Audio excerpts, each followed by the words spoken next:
अस्सलाम वालेकुम जी दोस्तों, क्या हाल है? सारे ठीक ठाक हो?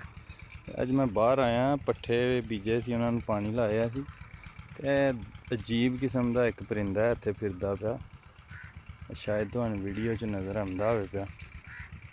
जूम तो किया लेकिन मैं नज़दीक जाना तो उड़ जाता है, इस वजह तो काफ़ी दूर खलो के मैं बनाना पिया। देखें इनू की आखदे तुसीं अपनी मादरी जबान च? सारे भरा कमेंट विच दसो। मैं कोशिश करना थोड़ा और जूम हो सके, क्योंकि मैं जिन्ना नज़दीक जाना उड़ जाते। दो है परिंदे न, ये भी फर्स्ट टाइम ही देखे ने, तो एक है परिंदा इन्हां दे नाल न। देखें ये थोड़ा कि मैं नज़दीक तो होया लेकिन इन्हें उड़ जाना। हूँ तो मेरे हाल नज़र आ रहा क्लीयर। यह परिंदा है काफ़ी देर का न कल्ला ही है, पता नहीं हूँ मेल है फीमेल है या इसका नज़दीक कोई